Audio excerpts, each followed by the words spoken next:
Hey y'all, Uncle Jimmy here. When you speak for yourself, you're forced to think for yourself. And when you think for yourself, the sports world looks different. In order to enjoy this podcast and this show, you need to have the courage to look at the world from alternative points of view and not be offended when you disagree. Speak for yourself isn't your Twitter, Facebook, or Instagram feed. SFY tells you what you need to hear and not what you want to hear. So, welcome aboard, buckle up, and enjoy the ride. We start here in Miami. All right, and this is Super Bowl is nothing like I expected. The Chiefs are the rock stars, and the 49ers are the indie band with the great lead singer, Kyle Shanahan. Super Bowl 54 is Beatlemania, featuring the Kansas City Chiefs. Patrick Mahomes is John Lennon, Andy Reid is Paul McCartney, Travis Kelce's Ringo Starr, and Tyrann Mathieu is George Harrison. I wasn't prepared for this. My mother moved to Kansas City in 1984, my senior year of high school. I moved to Kansas City a decade later to be the lead sports columnist at the local newspaper. I've been following and rooting for the Chiefs for 36 years. I thought one day the Chiefs would make it to the Super Bowl. I envisioned them being an underdog story led by a group of mostly no-name guys and a nasty defense. I never dreamed we'd be the Beatles of football. It's almost like I need a daily reminder who the Chiefs are playing this Sunday.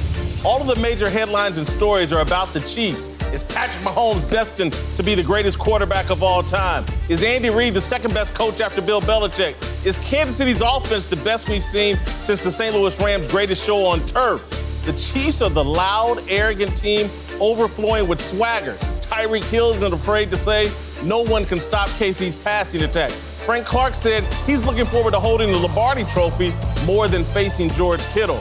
There's so much noise and hype coming out of Kansas City that the normal noise and hype made by Richard Sherman is being drowned out.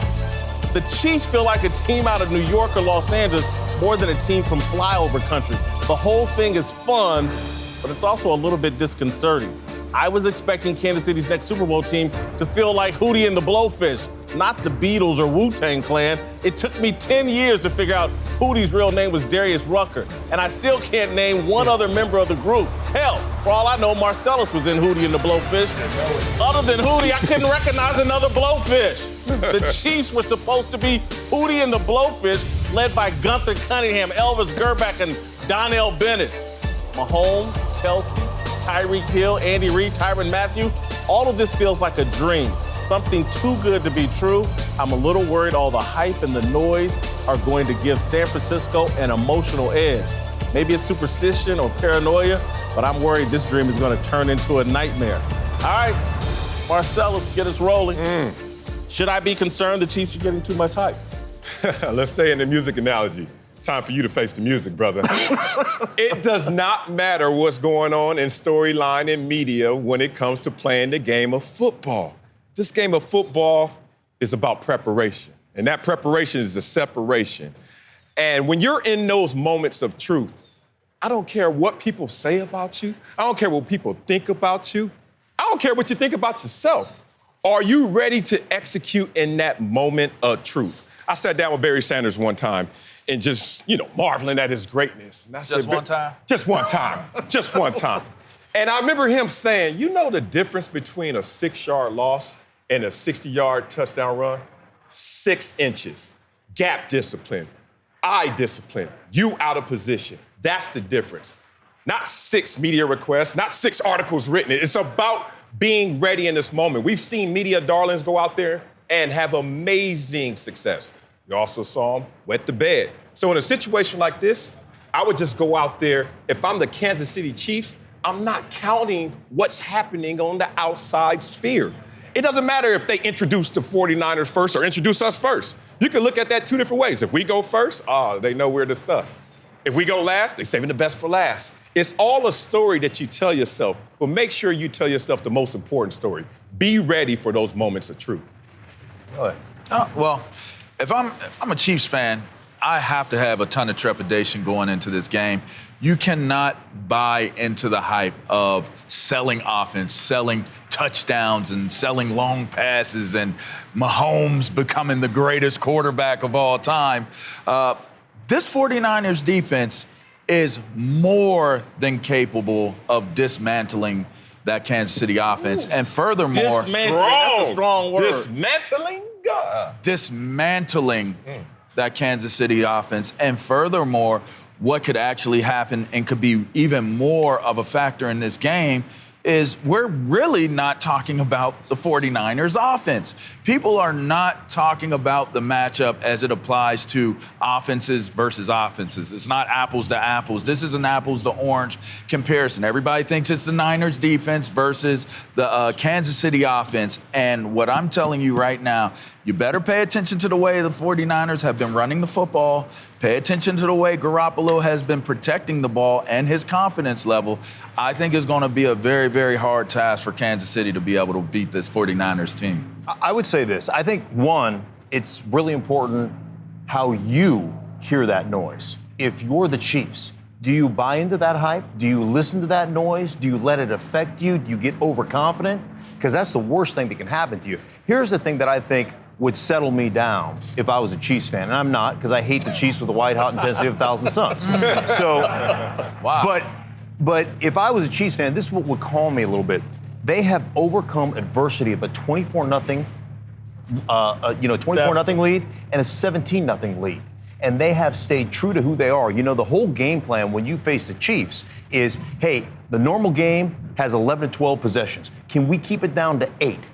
If we can keep it down to 8, you know, then because we possess the ball, we run the ball, we're San Francisco, then we're all right. Well, what happens if Kansas City scores 6 or 8 possessions? It doesn't matter that you keep them down to 8 possessions. So, listen, if they had just come out and trucked both Houston and Tennessee from the start, if they never faced any adversity, I would be much more concerned about the hype that is going on right now. But because they've had to overcome those deficits, because they've had to overcome and fight through, that potential pitfall, it doesn't concern me that they're going to let their egos grow in what they've accomplished so far. We would both agree, though, I think we would all agree, Houston and Tennessee, far inferior football teams to the Kansas City Chiefs.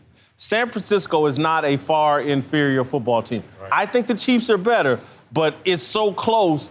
If someone argues the other side, they're legitimate as well. I would disagree. I think San Francisco is a better football team. I think Kansas City has a more dynamic quarterback and a better offense, not a better offense, a more dynamic offense. And so I think we would all agree.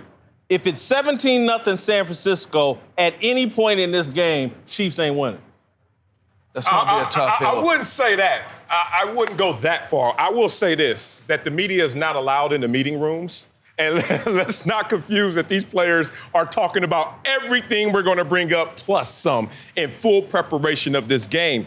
And it's amazing that right now, if you look at the 49ers as an opponent, you're like trying to pick your poison because that running game is outstanding. And then you talk about Jimmy Garoppolo. Everyone has something to say negative about Jimmy Garoppolo, except he puts points up on the board. Number 1 scoring, we talk about the Chiefs. Number 2 scoring since he's been in the league, Jimmy Garoppolo. He could be your game manager. He could be the one to exploit you if you don't respect him as a passer. So I just look at the storylines are obviously going to be for the Chiefs. They're more explosive, and they've never been here. We're selling subscriptions up here, brother. We've seen the 49ers here 7 years ago. Who's talking about that? That's yesterday news. I've never seen, in 36 years of following the Chiefs, a team that talks the way this Chiefs team does. And that's what's disconcerting to me. And listen, you hear coaches say all the time, you're reading your press clippings. Right, people get caught up in that, and I hope it works. I hope 17-0 is a game over. Yeah. I'm gonna tell you why. You would have said that last week, 10-0, 24-0. No, not with the 49ers. With the 49ers, I'm gonna tell you why 17-0 means game. You got some dogs up front. Yeah. Maybe even some lions, tigers, and bears. Oh my! Right. All right. But they don't necessarily come after you and are able to get to you. It's more of an experience. You're at the zoo. You get up 17 points, you're not at the zoo, you're in a safari, all right? And once you're in the safari, as safe as you think you are, you can still get picked off. And I'm telling you right now, though that defensive front would be off the chain with a 17-point lead. I would not want to see any team right now in the NFL going against that defensive front with a 17-spotted point lead. Again, that's my concern. The Chiefs, I was talking to I was talking to Eric Mangini in the green room before, and we were talking about, hey, the Chiefs have been a little sloppy early in game, dropping balls, right? Falling behind, obviously, dropping punts and things like that. They've been sloppy early, and again, it's not. The Chiefs may be blessed with too much talent, because sometimes you don't have to concern yourself with all the details. And I think the details will matter this Sunday, and I think that this whole narrative of the Chiefs being the greatest thing to hit football and kind of having this New York swagger to them, where they're the Joe Namath or they're the Richard Sherman, that's how this team feels like. Richard Sherman is the leader of this team, and it's not a detailed-oriented team, and it scares me.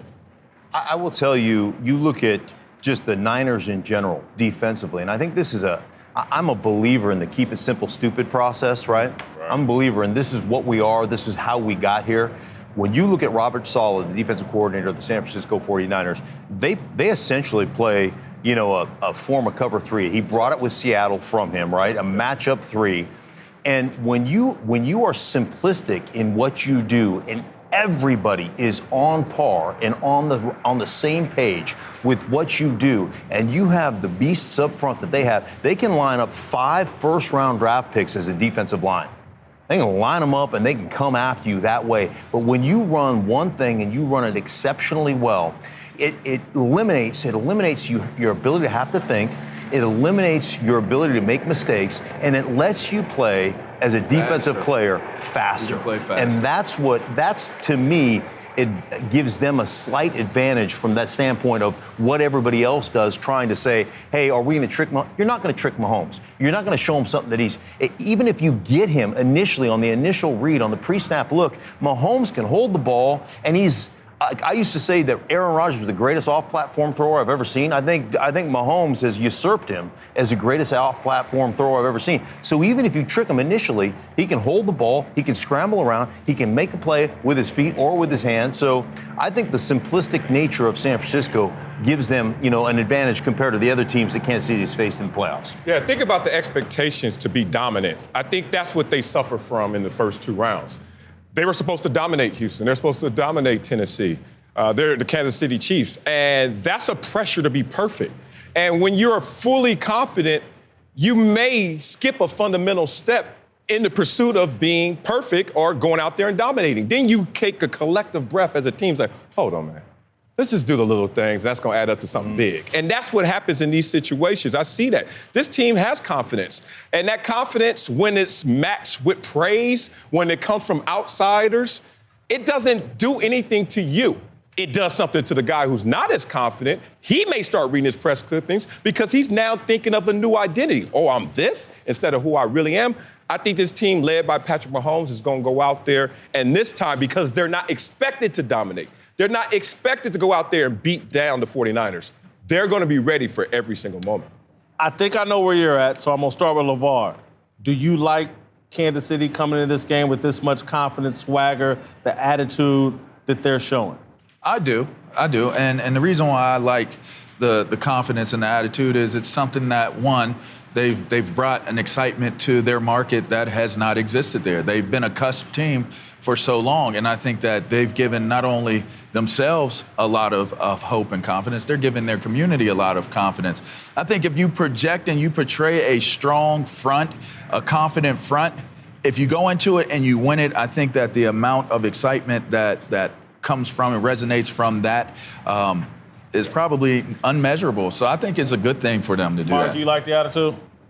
Yeah, I do, as a matter of fact. I mean, there's such a difference between confidence and arrogance.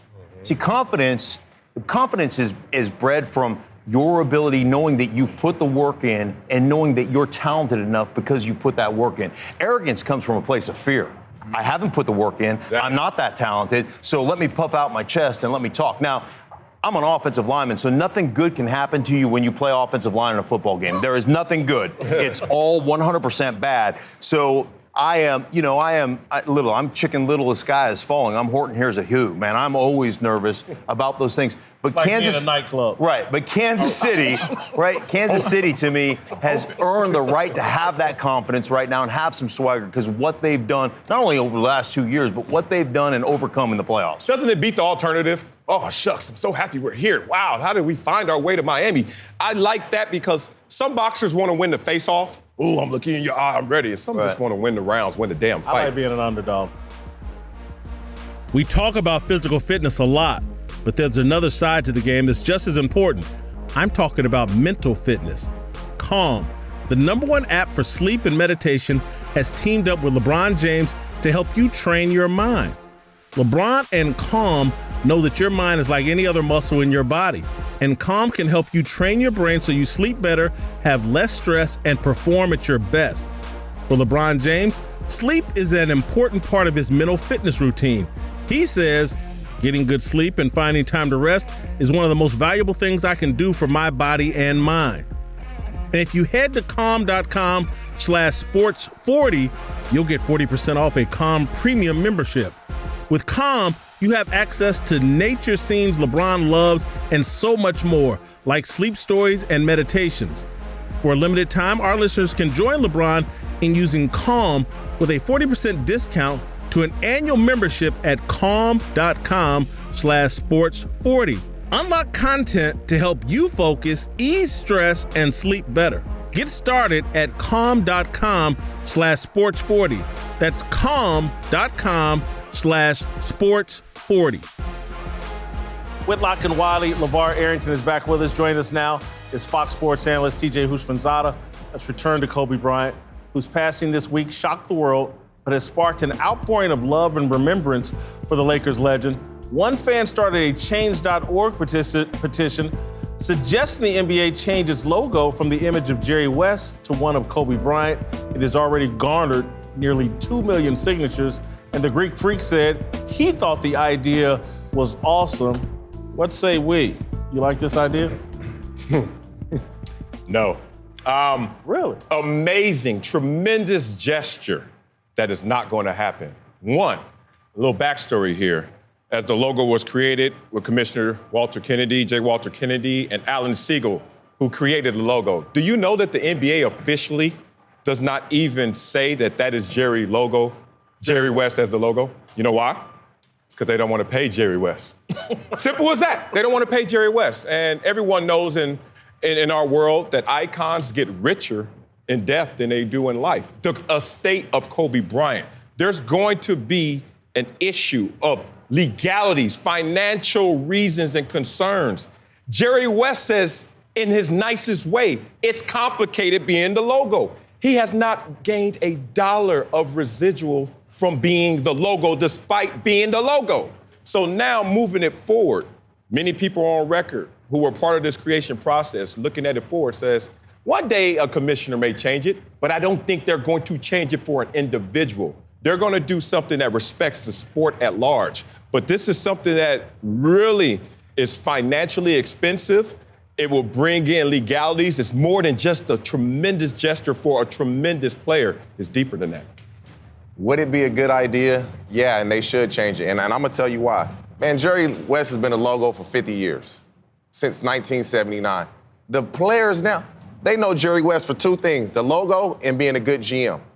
They don't know him from playing basketball. They don't know who Jerry West is playing basketball. Not today's player. That's number one. Number two is today's player, the majority of these guys grew up idolizing Kobe. And when you get arguably the best player in the league, Giannis say, oh, man, that would be a good look. You have to seriously consider that. The only thing you got to think about, TJ, and I understand you come at everything from a player's perspective. Right. The logo is really about fans. And so it's great that the players love it, blah, blah, blah. And the majority of the NBA fans are young kids that would want... Dude, it sucks for when something negative to happen with Kobe's passing for them to say, oh, let's do this. But when you think, no, today's player, they know of Jerry West as being a GM now. To me, it's only fitting. In '96, he traded Vlade Divac to Charlotte for Kobe Bryant. To me, it's only fitting. Like, it's passing of the torch. You're passing the torch. I'm with it. Based off of Marcellus's logic, I went with no. I said in reality, No. In fantasy, yes. Right. But as I thought about it more, Okay. now I started thinking about some of the issues that the NBA has ran into this year that Whitlock has made very clear in some of his Whitlocks. If you're going to take a moment to rebrand and reboot and try to clear your image or create a different image and go in a different direction, when you take a happening like what has just happened with Kobe Bryant and what Kobe represented, I don't see it being as egregious as it may initially seem to say, no, don't do it.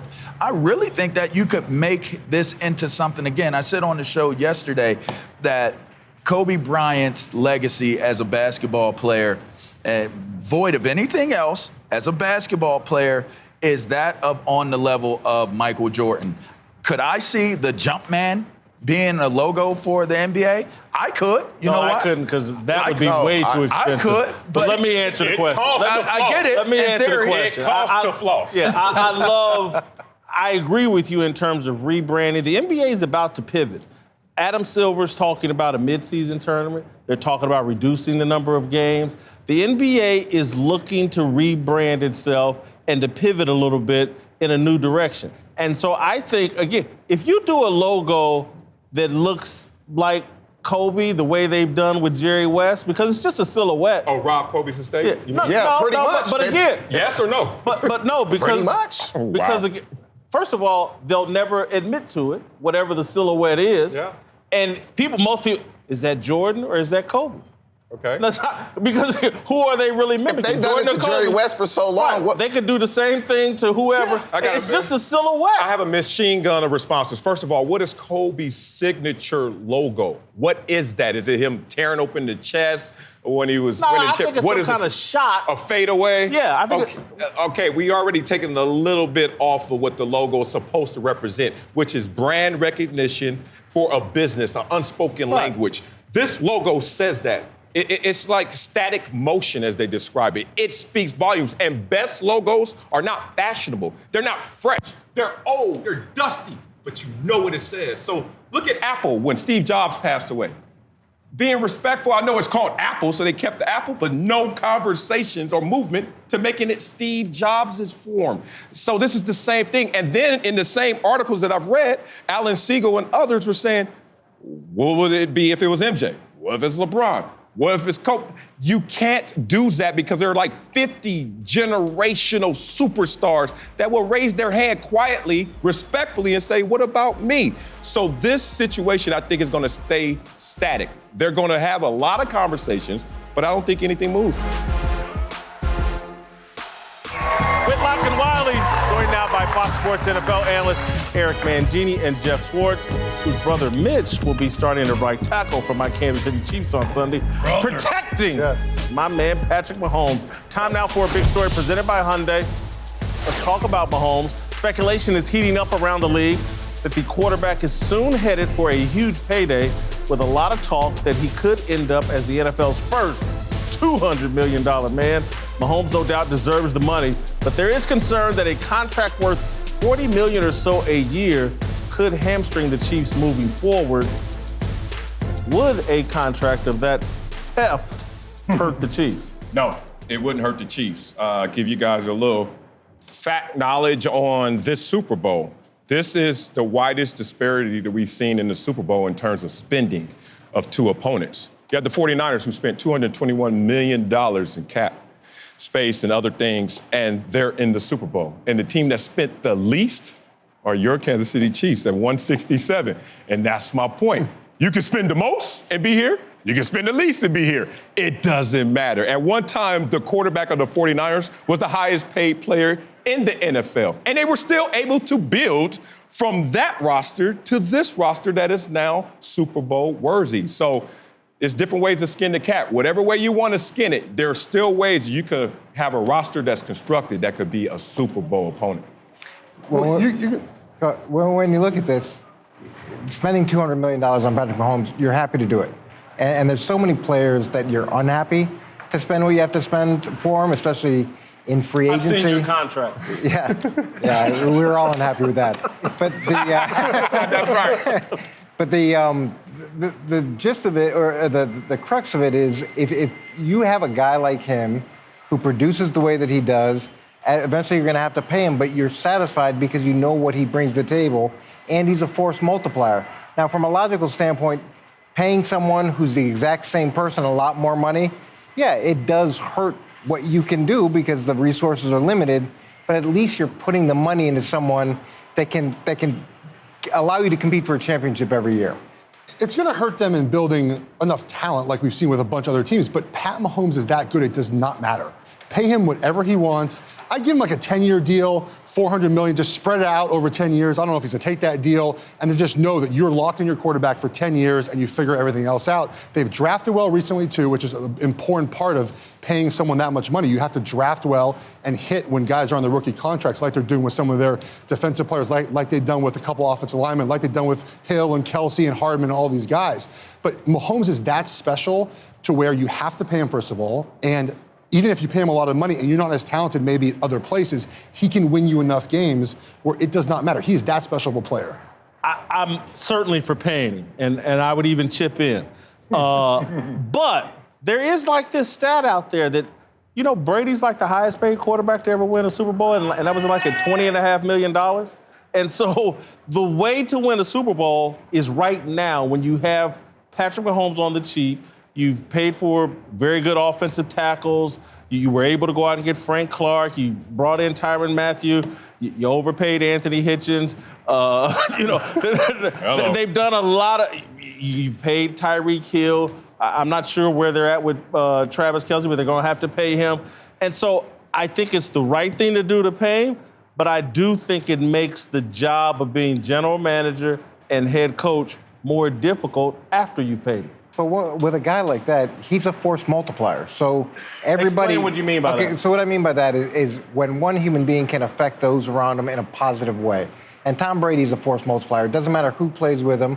He makes them better. He makes average guys look good or play better. And Patrick's the same way. He makes his offensive line look better than they necessarily are. He'll make younger players better because of the things that he can do. So that's a helpful component of that.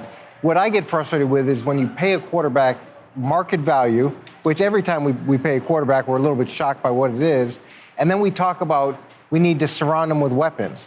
Like you can't have it both ways. If you want to be the guy to whom much is given, much is expected, you need to be able to make the people around you better, and that's what he does, different than some other high-paid quarterbacks. Rhetorical question here. Is Patrick Mahomes better than Jimmy G? Yeah. Okay, done. All right, so Jimmy G's on a team that is 2-14. He comes to a situation that was 2-14, becomes the highest paid player the year after that, 6-10, gets injured, 4-12, 13-3, they're in the Super Bowl. They built around him as the highest paid player in the league. And you can do it the way that you do it, like the 49ers do it. You build up the middle. Running backs, they're cheaper. Fullbacks, 49ers have a good one.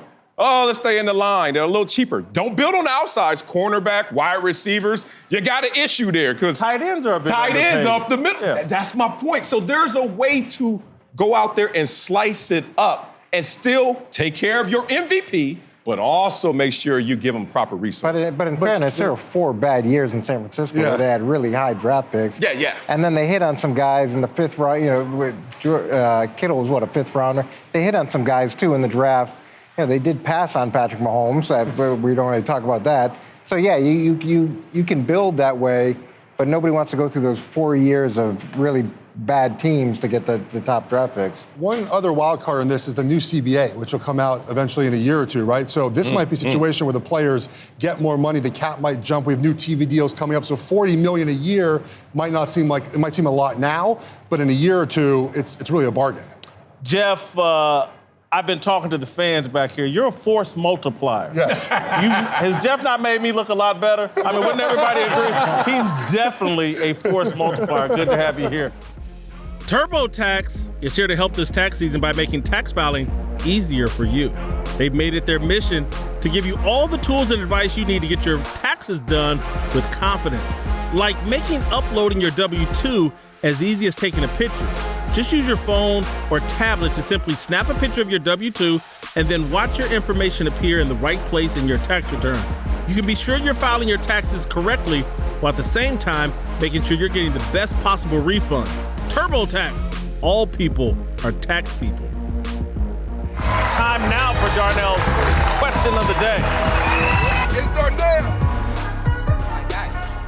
My question of the day. All right, welcome back to Speak for Yourself. Whitlock and Wiley. TJ Houshmandzadeh is back with us. And now we're joined by Ball State and Baltimore Ravens' finest, wide receiver Willie Snead. Willie Snead in the house. You know I love Ball State. I'm in heaven right now. Willie Snead.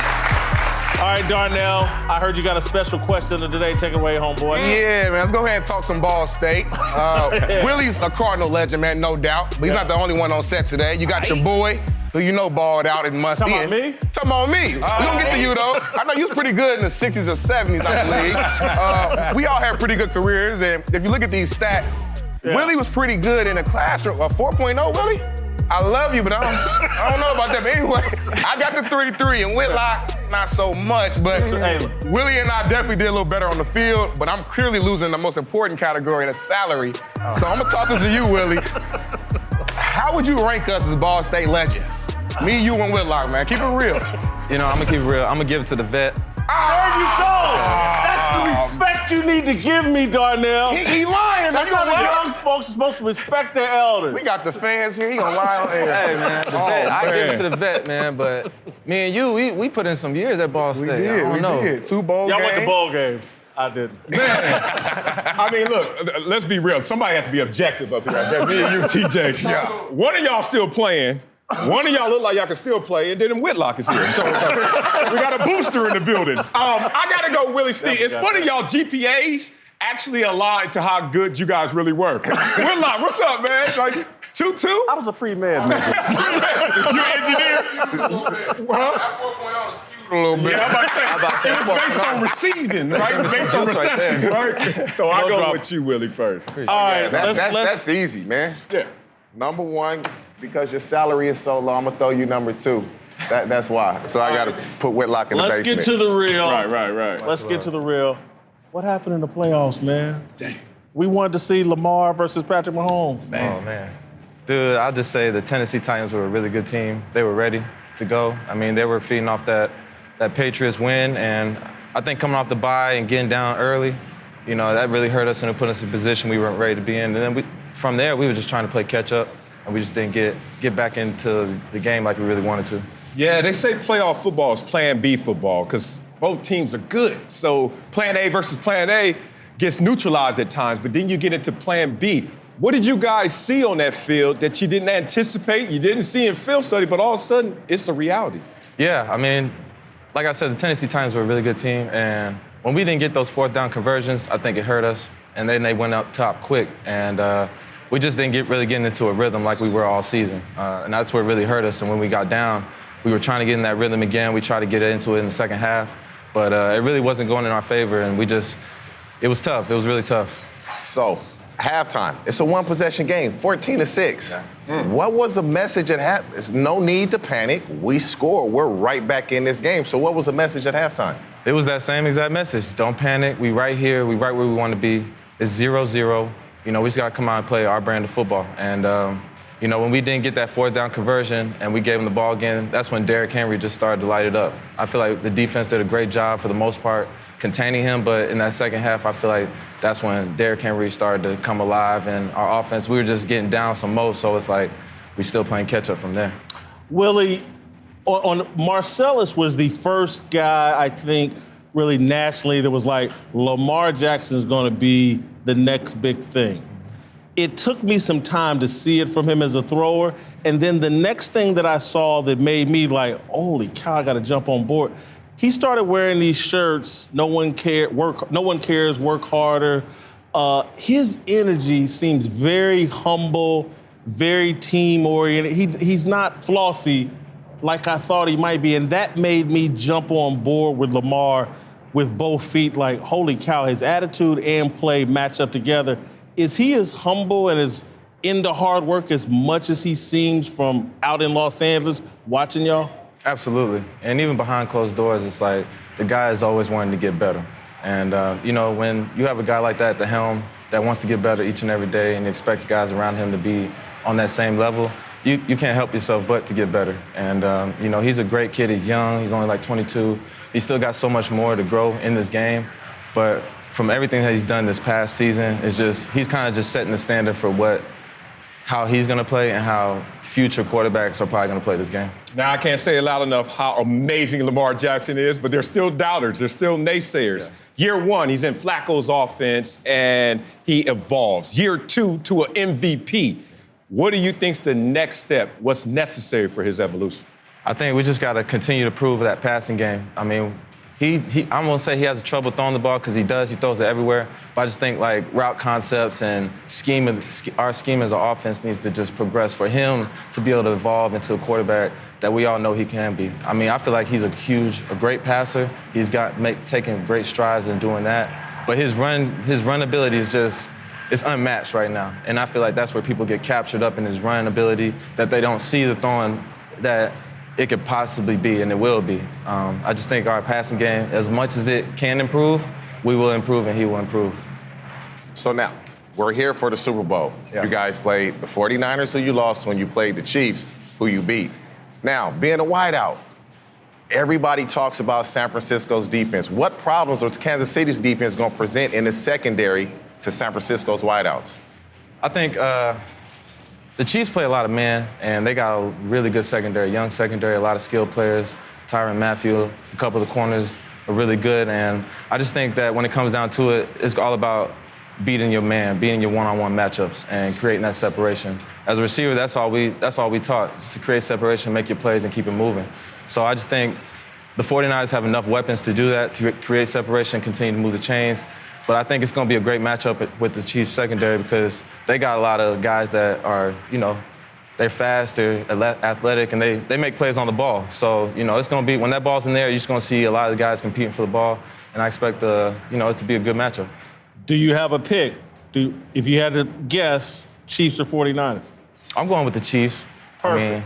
I like that. Next question. Look, cut it off. That's it. Nothing else. I don't need an explanation. Look, me and Darnell got a homeboy that plays for the 49ers, Warren Central High School. I probably favor Ball State a little bit more than Warren. I love both, but I got to go with the Chiefs here, even though my boy Sheldon Day. But I'll explain your pick. I'm sorry I cut you off. Why the Chiefs? Man, you felt that. You felt that. I cut you off. Nah, you good. I mean, shoot, I remember playing the Chiefs, and their offense is, it's unmatched, and they got a really high-power offense, and even when they're down 24, they're not out the game. And that's scary to me because the 49ers do a great job of jumping off folk, but then the Chiefs are just a good enough offense to come back and to continue to keep that progress growing. So it's scary right now. I got to ask this question, man. Everybody up here fluffing, and I love you too, Willie Snead, but there's nothing better than winning except if you're the reason you're winning. And being a receiver with the Ravens, a lot of times we're watching these games like, dang, man, these tight ends are eating and them receivers are struggling. What's your level of frustration being a receiver at times in this offense? It's up there, especially on game day. It's the adrenaline's pumping, the emotions are going, and you just want to get into a rhythm. You want to get involved, but the way our offense is set up, the way Greg Roman runs it, is just it goes through the run game and through the tight ends, and then the receivers, we there, and we make our plays when we have to, and that's what they expect for us to do. Decoys. What you talked about earlier, that's the evolution team and the offense is going to have to make is, I'm happy when we win, but when you're not getting the ball, you like, come on, man. They want to come talk to you. You really don't want to do an interview. And so is that the evolution that you were talking about earlier with Jason is we have to evolve and get myself the ball a little more and get Hollywood Brown the ball a little more if we're going to take that next step. It's that, and it's also getting comfortable with making those plays and for Lamar to see those plays and continue to throw them. Because once he's comfortable doing it, there won't be any hesitation for that. He's comfortable throwing in the middle of the field. You're going to be open. Exactly. Yeah. I mean, that's what he has to expect from us to get open. So. Willie, what are you, 26? 27. 27. And so, and I say this like as a Ball State big brother, speaking like your age, you got to make money in this league. You want to win, but you want to max out the amount of money you can make, and that is my concern. You were in New Orleans with Drew Brees, and you were on track, putting up numbers, And that's where I'm a little concerned. I think you got a 1-year deal and a 1-year extension. And so how much are you thinking about that in terms of, I got to max out my money in this little short window? Yeah, I mean, like you said, the clock is ticking for me. And, I definitely want to max out everything that I have for this game. And, I mean, Baltimore brought me in from New Orleans. I mean, I could have stayed in New Orleans, but Ravens was like, we need you, we want you, and I want to be where I'm wanted. So Baltimore wants me. They gave me a nice extension this offseason, a 1-year deal, just to know that I'm going to be here next year. And then I just take every chance at every opportunity from there. I know they'll give me more opportunities because they have invested in me. And, as the hard worker I am, I'm just continue to put in that work and be humble and be a professional for these guys in my room. But I'm not worried about the production or the time. It's like, it's gonna come. And when it comes, I'm gonna be ready. Well, I just want to promise you this. If it ends for you in the NFL, I got a job for you. No, you do it. Darnell, watch your head, Darnell. I got a job. You putting us against us, my boy. It can't happen, man. It won't Talk happen. to him, Willie. Better looking at you, dog. Hey, he ain't worried about that money, but he got them chains tucked in right now. You like, these chains ain't gonna pay for themselves. man. What kind of teammate was Darnell, man? He walks around here, all he does is eat and lift weights, man. I'm trying to what kind of teammate was he? Out the gate, man, when he first got the ball, all he was doing was eating weights, man. He was working hard, being a leader, man. And when I left out the building, he was that guy. He was the leader. Everybody looked to him. And I was proud of him because just to see his growth and to be the guy that he is today, everything he's doing, hey, man, nothing but respect for you, bro. My dog, man. Yes, Appreciate sir. you, man. Feeling mutual. Whitlock and Wiley. Eric Mangini is back. Joining us now is one of the smartest minds in football, Warren Sharp, from Sharp Football Analysis. All right, let's return to Patrick Mahomes, who has been pretty busy in his first 2 seasons as a starter, winning MVP last year and making it to the Super Bowl this year. A lot of teams slept on Mahomes in the draft, but the Chiefs actually traded up to take him 10th overall. And Andy Reid said yesterday that before the draft, Chiefs general manager Brett Veach told him Mahomes was the greatest player he had ever scouted. That made me think of the question, if Brett Veach saw it, how come no one else saw it? Why didn't everyone else see the greatness in Patrick Mahomes? Yeah, man, I feel this one personally, obviously going to a small school and going through the draft process. And I think a lot of times evaluators can't believe their lying eyes. And I'm not even going to keep this so personal. I was in San Diego when LaDainian Tomlinson was drafted number 5 overall from TCU. And there were nothing but questions and criticisms really because of the style of offense, but more so where he went to school. So it's interesting when you look at players that go to these schools where we've seen other prospects fail. The USC quarterback, all of a sudden this generalization occurs where you look at that same player, not through the isolated scope of what their talent is, you start to take into other factors of, oh, but someone else from that school wasn't good. Oh, they always put up good numbers. But I'm glad that the Kansas City Chiefs organization in unison found the opportunity and used their minds to say this guy's special despite circumstances. Well, I agree. I think you look at the conference that he played in, and you look at the crutch of the coaching and the play calling that he had, and some of those advantages, I think they use that, a lot of evaluators potentially use that as a knock against that player. They think, well, how's he going to translate and transition into the NFL? We're doing pro-style things. What is he going to do when he's forced to play within the structure of the offense? I think it's brilliant, first of all, that he was paired with a coach like Andy Reid, because Andy Reid maximizes so much of what a quarterback's able to do and makes that quarterback's job easier on him. A lot of coaches want to fit the quarterback to their system, but what Reid does very well is he tries to play to the strengths of that quarterback while also doing a lot of little things that go unnoticed on the big picture, but that really make that quarterback's job a lot easier. Yeah, there's a lot of reasons this happened. Why does Tom Brady get drafted in the 6th round?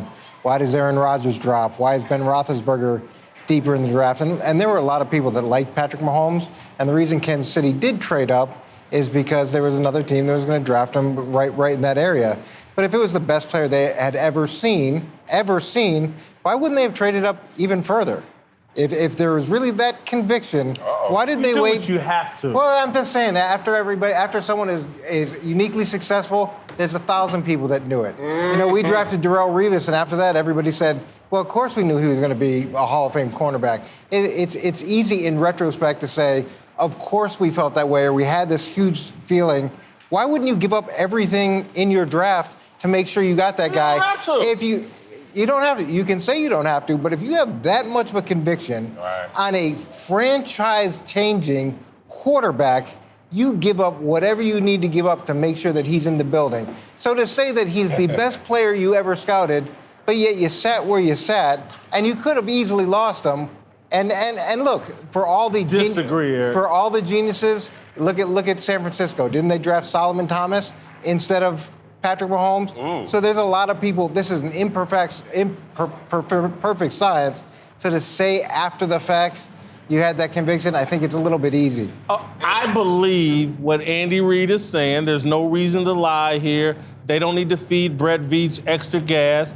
Look, if you state that conviction and start, I'm going to move up to number one to get Patrick Mahomes. If you start making those inquiries, other people around the league go, damn, Kansas City sees something in Patrick Mahomes, and then they're going to go look, and the price goes up to get it. You're going to get. Yeah, you don't go that. You don't disclose that Somebody's information. Somebody's going to figure it out. No, they're not. No, You know how people figure stuff out is when you talk. When you tell them. That's the problem, and that's what happened to the teams that Kansas City traded ahead of. They talked all about how much they loved Patrick Mahomes. That's why Kansas City jumped him, and he's not in a different location. Here's why I tell you the Tom Brady analogy is not right. There wasn't anybody that could say, well, I thought Tom Brady would be the greatest. There's not anybody that could say, I thought Tom Brady was going to be a Pro Bowler. Every team passed on him multiple times. Okay, but there are a lot of people who said after the fact, we had him really high on our draft board, but so-and-so wanted to pass on him. You've heard it. Yeah. You've heard it. We had him so much higher, but we needed this, we needed that. It's yeah. Listen, if you're going to hit a home run, call your shot. Look, okay, but I think it's stupid, and I would include myself in the stupidity, because I didn't see this coming either. But when you look at Patrick Mahomes now, to me, there's only one comparison, John Elway. I think he walks like him. I think he moves like him. His arm and some of the things I see do on the field. And John Elway was such a can't-miss prospect. Everybody could see it. They didn't win a bunch of games at Stanford, but everybody could see it. They didn't win a bunch of games at Texas Tech. I don't know how professional people that it's their job to go. You look at this kid's arm, you look at the way he moves. Why weren't people saying, hey, I think we got the next John Elway here? Well, I think that you're going to take a quarterback like Patrick Mahomes. If he's not with Andy Reid, he's going to be a study. He's probably going to keep a coach employed for longer than maybe he otherwise should, but he's not reaching the ceiling like he is with Andy Reid. I think Andy Reid brings him to the ceiling. That air raid system, his mobility, some people look at that as a knock against Patrick Mahomes. You know, he's going to try to run around too much. He's not going to be patient enough. But in today's NFL, you can use those things. We're seeing it with Lamar Jackson. You can use a mobile quarterback.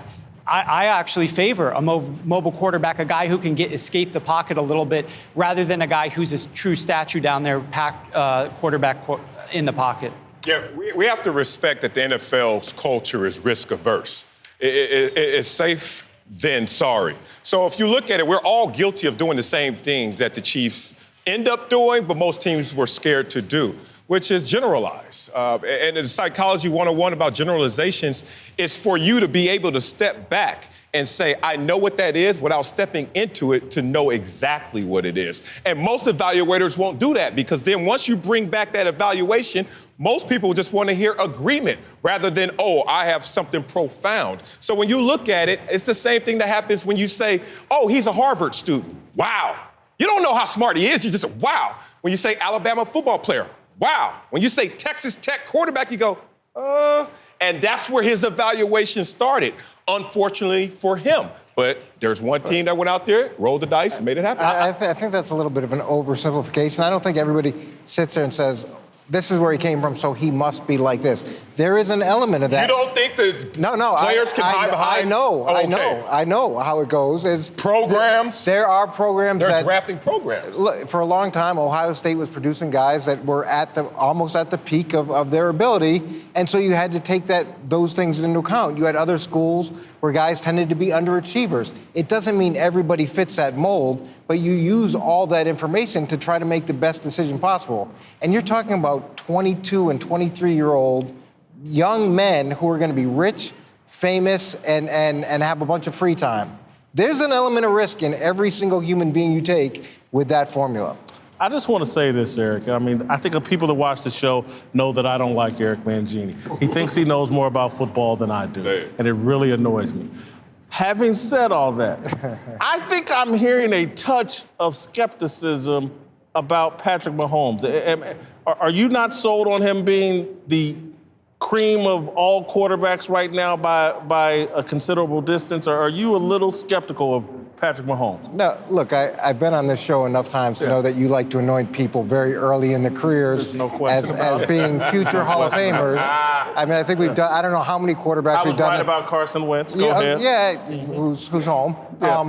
But you were right about a lot of guys, and the ones you aren't right about, you never talk about again. Yeah. But they're not worthy of discussion. But look, at this point, we're going to see where it goes. But to me, the difference between great and greatness is consistency. Yeah. So we'll see whether or not he has the consistency of the great quarterbacks over time to be in that discussion. Oh, right you mean now, like year one MVP, year two probable Super Bowl winner. That type of consistency, is that what you're looking for? I mean, look, if 2 years for you amounts to consistency, then I think that's great. How much more? He's only been a starter 2 years. If that's all you need for greatness, I think that's fantastic. Should we evaluate Tom Brady's career on just his first 2 years or his body of work? How do you want to look at that? He can only do what he's afforded the opportunity to do. He's only had 2 years.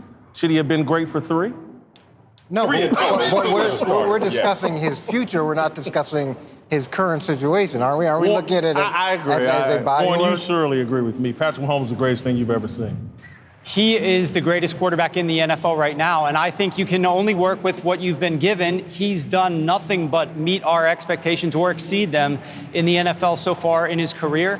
There's no reason to expect him to start failing. Him with his talent or with Andy Reid as still his head coach, those guys aren't going to suddenly derail themselves. I do see injuries potentially derailing him if that comes to it. But I don't see his talent waning. You going Florio? You calling for injuries now? No, Mike Florio? I'm massive on Lamar Jackson, and I'm massive on running quarterbacks. I think they're a massive edge to the game. Russell Wilson especially. I don't see any reason why a running quarterback. You're not over here with Marcellus suggesting Lamar is better than Patrick Mahomes. No, you're not. Not as an overall you're quarterback. Not that crazy. Oh, really? But Lamar Jackson. All he could do is play in Joe Flacco's offense next year, win MVP. But Lamar Jackson's not there. He's right there. What? 2 different tiers or the same tier? They're both once in a generational talents, right? They're both one. I mean, we'll never see anything like they changed the game. Right? Just like RG3 changed the game. Patrick Mahomes has changed the game. I know he has. He's here in the Super Bowl. We'll see. Eric. We'll see over He's here time in the Super Bowl. whether or not that plays out. But every single year we talk about the once-in-a-generational running back, the quarterback that changed the game, and then suddenly there's another once-in-a-generational Eric, I treat talent. you too well for you to come on this show and disagree with me. You know, I once bought him an $800 bottle of wine at Wally's, and this man comes on here and disagrees with me. First of all, how would you evaluate him based off of that? Exactly. Yeah. That made him look worse. That'd be points that we have to take off. Joined once again by LeVar Arrington and TJ Houshmandzadeh. Let's return to the Super Bowl. We're on Sunday. San Francisco 49ers offensive assistant Katie Sowers will become the first female coach to ever coach in a Super Bowl. Sowers says she wants to make sure she's not the last, and also said she absolutely believes that she could one day be an NFL head coach. I disagree with this assessment, but I'm going to bite my tongue for now momentarily and just ask you, think we'll ever see a female head coach in the NFL? I think we will. I think we can, and I don't see any limitations to a woman being a head coach in the NFL. Let's break down the qualifications. Obviously, experience matters even more so than playing experience. We could look at situations where we saw coordinators or even head coaches, whether it's Bill Belichick playing in college at Wesleyan as a center, or you could look at a Todd Haley who never played at all. Whatever. Hell of a golfer, though. Hell of a golfer in high school. He was a beast. Talking trash, too. So the thing of it is, I think the natural evolution first is let them become a woman who is leading a position group. Always carpooling, but never driving. Let's be real. Every woman in the NFL right now is an assistant of something. It's time for one woman to become the leader of at least a group of men to give this real legs. And then all it would take is organizational support. Wouldn't work in Dallas because you wouldn't have organizational support to empower that head coach. But other organizations that are all in, I don't see how gender can limit you and lead men and inspiring men. I don't believe we'll see one, and it's what you just said. Nobody's going to take that leap and let them lead a position. If Belichick does it and it's successful, it could possibly work, but you can barely get a black coach. How are you going to get a female coach? And so black women ain't got a chance, huh? No, they really out in the cold. It's over. That's just If you look at what Emmanuel Sanders said, she's one of the coolest coaches I ever had. I like being around her. Just about how she goes about her business. He didn't say she was a great coach. He didn't say she helped me out football-wise. He's just talking about her as a person. And so it's going to take a very successful coach to go out on the ledge and say, I'll let her lead this position. But I don't know if they'll be trustworthy and have that type of feel that she can get the job done. So, no, we won't see that.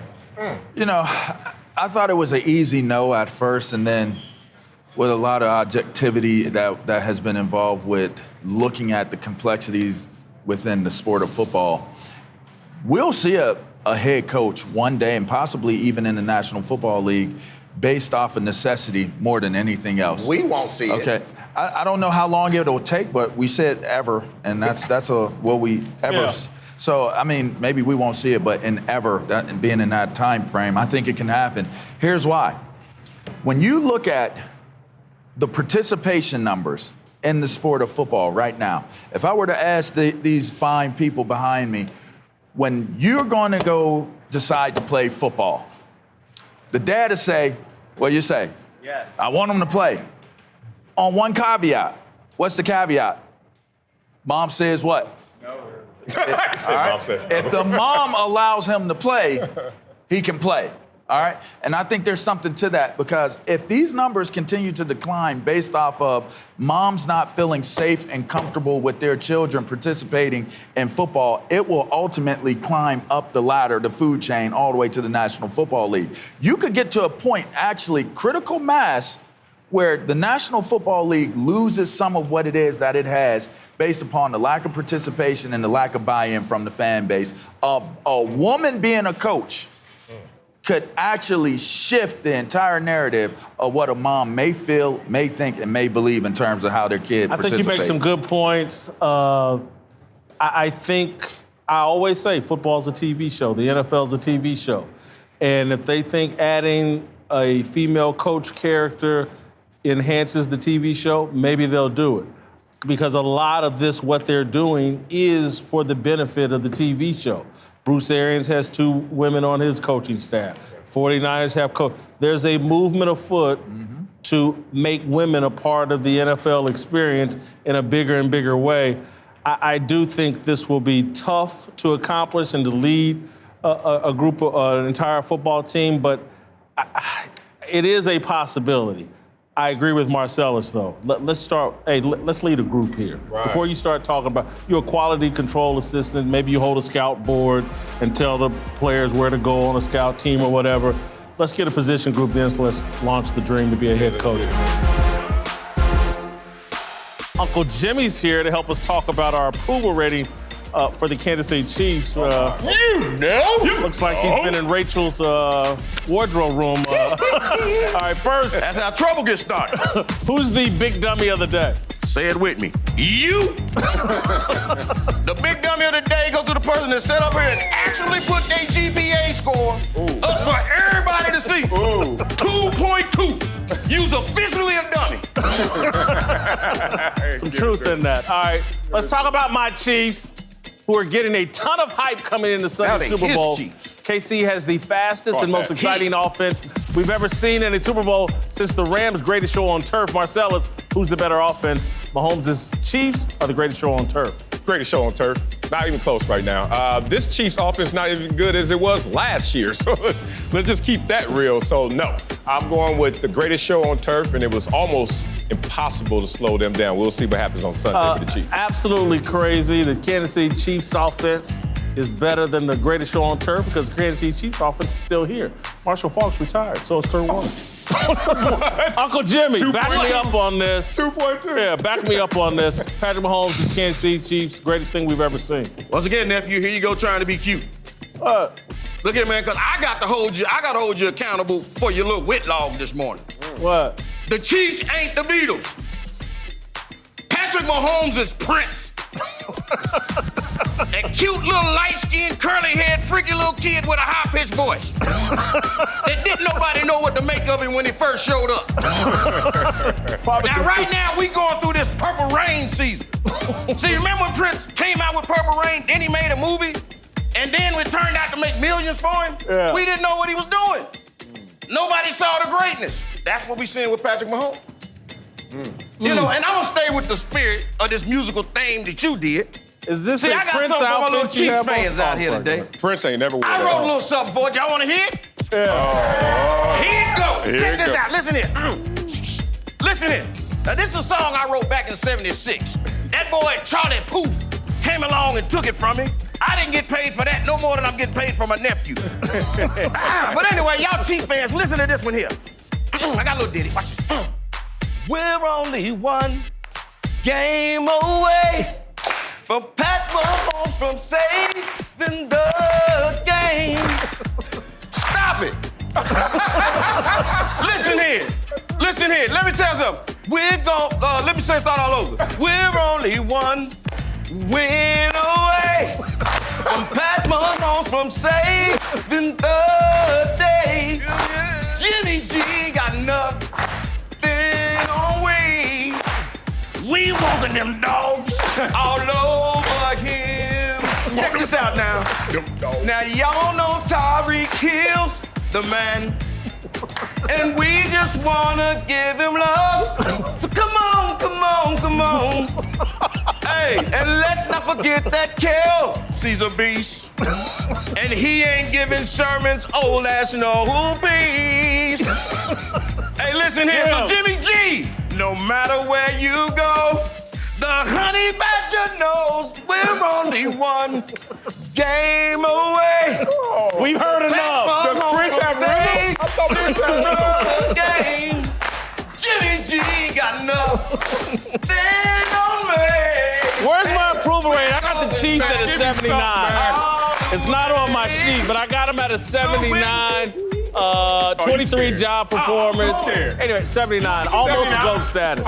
Greatest show on turf and it's 79? No, they gotta be higher than You only that. got 15 seconds, Marcellus. What's your approval rating? 85, man. Got respect for him. Yeah, GOAT status. Oh, y'all punish the viewers with Uncle Jimmy. Oh, they love We'll y'all see you scared. tomorrow.